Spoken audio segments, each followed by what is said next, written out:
So, we lost half our fleet to that. Actually, it was 67.3%. Now, the reason I find that funny, while he was saying that, I was rushing to my notes to type, actually, it was two-thirds when she got there before me. Cute. A poor girl being forced to be PR for the Reach. Moving on. So, our runaway friends are running around trying to vandalize because, I mean, that'll do something, right? I know, they're not exactly thinking about it. I do like how they figured out that Jaime was being controlled. That's a nice touch. I mean, you might be thinking, well, of course he is. It's so obvious that he's mind-controlled. If you remember, I mentioned, and I mention all the time in these things, how much it irritates me when people can't tell when someone else is acting wrong. So, it's just nice to see the opposite, basically, that they accurately deduce something's up with Jaime. And they're right, so, you know. So Luthor, being Luthor, sends in the kids, who only manage because the mooks they're fighting are stormtroopers. Yay. Although, speaking of references in Star Trek, that was literally the Star Trek original series, specifically, sound when the door opened. Don't think I didn't notice that. I mean, I noticed the Jem'Hadar fighter. You think I'm not going to notice that? Anyways. Arsenal has this bit where he says, "You'll never pod me again," and he's just freaking out completely over it. And I understand completely. It really does make sense. It also makes him an absolute liability, unfortunately. As Nightwing points out later, Arsenal really is not a team player, and he really doesn't belong on the team. He can kind of work, like, coordinate with the team, you know, keep in contact with the team. He doesn't have to be completely solo act, but he is not actually a member of the team because he's terrible at it. Which is funny because then, of course, you know, he goes with the other team, which is, sure, whatever. So we need to, next we're going to have a toddler team at the rate we're going here. Yeah, I know, don't. Muppet Babies, maybe? I don't know. There's this night bit where Nightwing and Megan have a guilt off, and they answer a question that's been kind of in the back of my mind for a while. Did she actually scan Green or not? The answer is no. So, yeah, that's probably the only real reason Green was able to continue the deception. But at the same time, considering Green was right there, and we know how high tier the Beatles are in general, that might have gone very badly for them if they'd unveiled him at that point. So it's not like that was a good situation. So then there's this bit where Black, speaking of which, goes after the runaway kids, and they have this line, and I wrote it down. "Please tell me he did not just take out our big gun in 3 seconds flat." Yeah, this is what happens when you fight above your weight class. And sometimes that can work out, but most of the time not. Yeah.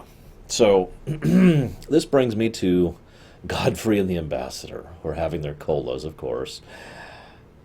What I find really interesting is Godfrey pulls the same rhetoric against him that he had been using in favor of him. Why? I'm starting to have a really hard time putting a finger on Godfrey, because at this point, I'm starting to think he's more Light Agent than he is Reach Agent.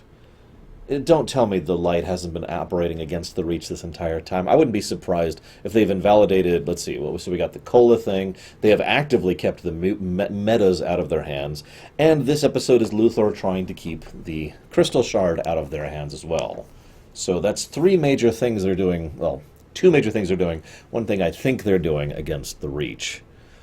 I guess we'll see how that one lines up. Next, no, I'm just kidding. I have a few more things to talk about. I love the politics on display here. I feel like there's a lot of real-life situations I could parallel this to. You have a superpower, and they're basically trying to take over a much lesser power, Earth. But they can't just roll over them like they can, because if they did, the other superpower, who the Reach is afraid of, and with good reason, could just go, and that's the end of the Reach. Lord knows they might actually cause others to come back down on them otherwise. Now, I know this is just in the comics, but I was actually talking to Pax about this. He actually follows Green Lantern comics pretty religiously. And he mentioned that at one point, one of the rings noticed, like basically detected a Reach person and immediately went into kill on sight mode. The moment you are kill on sight to the Lanterns, you done screwed up. So it kind of makes sense that the Reach is doing this very careful balancing act here, trying to make sure that they're not we're staying in line with the treaty. There's no need to destroy us.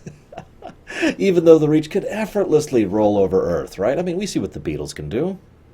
It's fascinating, really. So, I'm looking at my notes here. Mongol versus Black Beetle. I kind of wish we got to see more of that. That sounds like a fun fight. And, of course, Deathstroke grabs the crystal. And Nightwing has a very interesting point when he kicks Arsenal off the team. Deja vu, actually, now that I'm thinking about it. And then we get to the interesting point. Luthor. Yeah, I know, I just gush about Luthor, but what do you want from me? If they made him a less cool character, I would gush about him less. Luthor tells them, quite honestly, yeah, of course I sent Deathstroke up. Although, Deathstroke's more of a bishop than a pawn. But I sent him up to take the crystal. But I kept all my promises to you. I gave you exactly what you wanted. To him, this is just a business transaction. Maybe this is why I relate to him so much. Oh, God. Anyways, it really is. I gave you guys something you wanted. I helped you rescue your friends and gave you the agency to do so. You, in turn, created a distraction for me to get what I wanted. We both win. The key thing here is, and I know this sounds so strange, is he wasn't offering them a gift, he was offering them a trade. Now, the catch is, of course, he was not upfront about that, and they would have told him to piss off if he had been. That's why he wasn't upfront about it. So it's not like I don't get why they're upset, and Luthor's still evil, but you can kind of see how wonderfully amusing his position is here. Their transaction is concluded. Tee hee hee.